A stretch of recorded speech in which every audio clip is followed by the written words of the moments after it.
Okay. Yeah. Well, in today's lecture, we're going to be discussing technology innovations in teaching and learning. Basically, we always hear the buzzword in technology and innovation and how it can be used. So we just want to know exactly what is it. So innovation in this regard is described as an act of starting something new.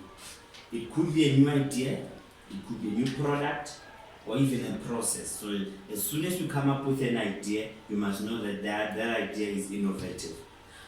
Creativity and change are central to innovation. So basically, for you to be innovative, you need to be creative. You need to creatively come up with something that will bring about impact in the whole education system. Obviously, others have defined innovation as a creative process that advocates for change. So obviously, they say change is a necessary evil. So you need to be creative, come up with a process, because remember the definition, it gives you three ways. You have an idea, a product, or a process. So this part here relates to that process where you're advocating for change. So this change in innovation, it could either be radical or incremental. So other changes, as you know, you can have that change that's big, that changes everything. Others, it just comes up slowly. But yet, there's a difference between innovation and invention, which is very key. Both aspects relate to starting something, but with innovation, your idea can be applied in practice, unlike with invention. You can invent something and only to find that something does not even see the daylight.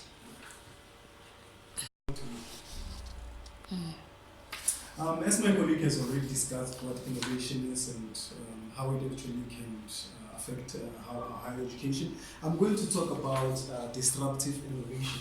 Disruptive innovations basically are game changers. Things that actually play such a big role that they change the way that in which people do things. So in higher education, we can look at things like community college, we can look at long distance education. The thing that UNISA have become so good at, that they're actually students that are studying worldwide that are just doing it online. They don't even have to go to the campus, they register online and they do everything online. So these are the types of technologies that are very disruptive. Then we have mobile technologies. Through mobile technologies, we can have learning management systems, we can have things like Blackboard that you can access through just by having a mobile application or anything else. And then I'm going to also discuss the sources of innovation. Basically by this we mean how can actually innovation come through? What are the things that can be done for innovation to happen? So we can have the unexpected, in which it can happen by chance or accidental, in which there are many other ideas that just happen because of accidents while people are trying to do something else. We have concretes, where we have the kind of innovations that are done because of necessity. Like, for example, a small car that maybe is more fuel efficient, that basically has got more space. Let's say for somebody who likes traveling, but they also like to save fuel.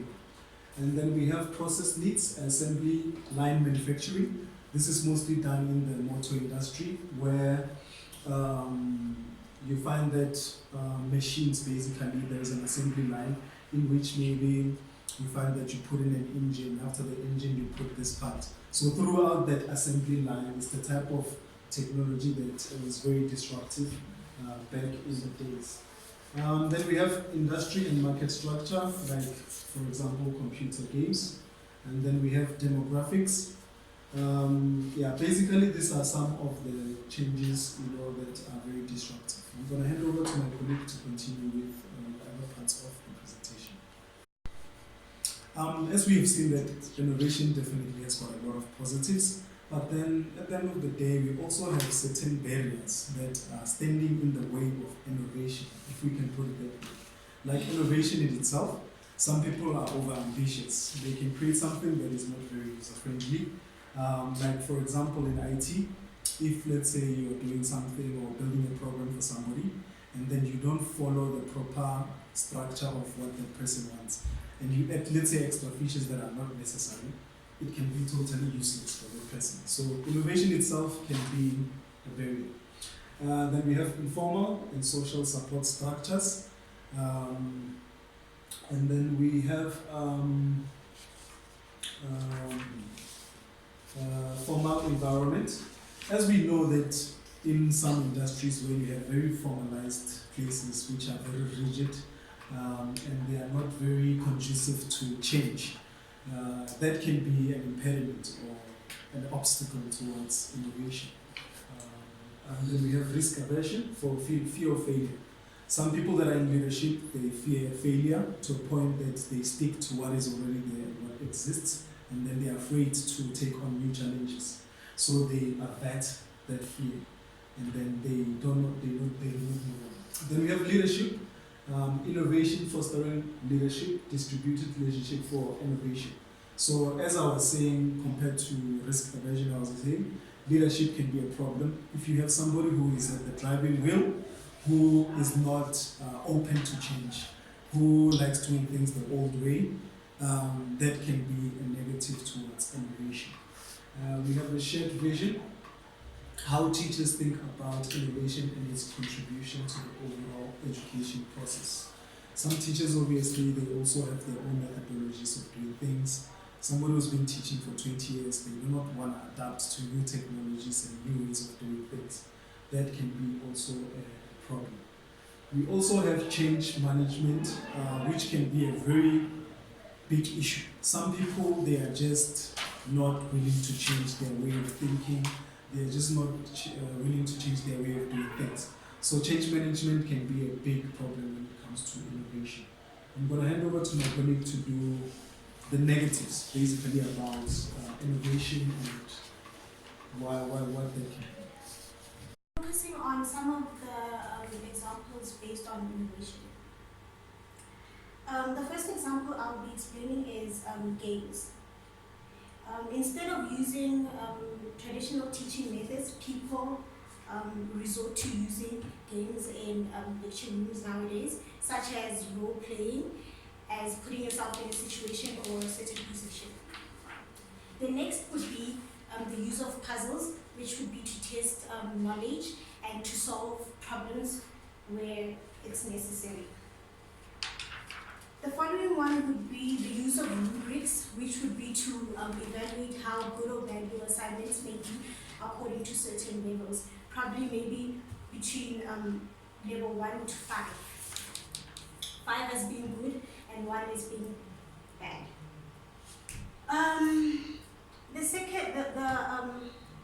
The next one would be attitude towards e-learning skills, which includes, which basically is how people react towards the use of e-learning.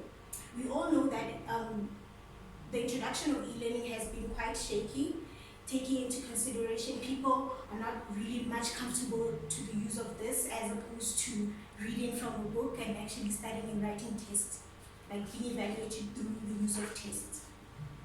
The last one I'll be focusing on is peer assessments in online learning, which is basically where everyone else is involved, where probably a group posts a video on YouTube and then other peer members actually comment on it or offer their own opinions based on what they see and what the other group has done.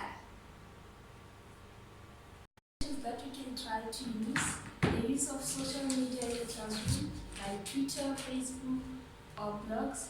The use of learning management system, for example, we could go for Blackboard or the Moodle. The use of tablet, whereby a student can take notes in the classroom or even access notes that have been sent by their lectures while they're in the classroom. Transforming the teaching learning experience with low-cost innovation technology. On this one, we could go for averages, whereby it is one can access it offline as one of the tools, and we could give an example for like Moodle or WordPress or Wikipedia or Khan Academy. I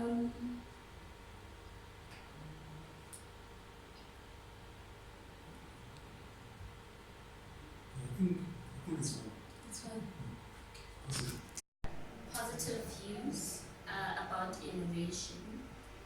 that were made. However, I'm going to share negative views about innovation that were made in the Myths of Innovation by Scott Bickham. And some of the negative views that were made were, some people said this will never work, no one will want this. These comments were probably done by people who Afraid of failure.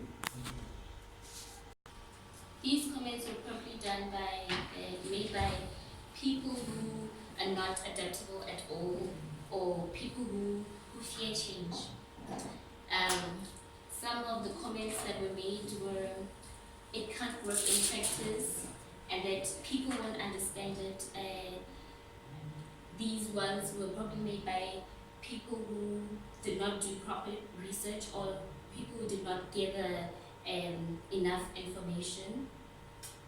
Some of the comments that were made were that this isn't a problem at all, this is a problem, but no one cares, and this is a problem and people care, but it's already solved. Okay. Wait. Okay, so I'll be doing here. Okay, here are some interesting ways of thinking about innovation. We have DDTD, which stands for doing different things differently. In this, we can say coming up with different principles for already I don't know what to say. There are some interesting ways of thinking about innovation. First, we have DDT, which stands for doing things differently. In this, I can say we can use different guidelines of doing things differently. Moving on to the next point, which is TPLT, which stands for tread the path that is less taken. I could say innovation itself is worth taking risks and trying new things which have never ever been taken before. Putting the last being IT, which stands for putting innovation thinking before information technology. With the last point, I can just say trying to think out of the box before referring to information technology.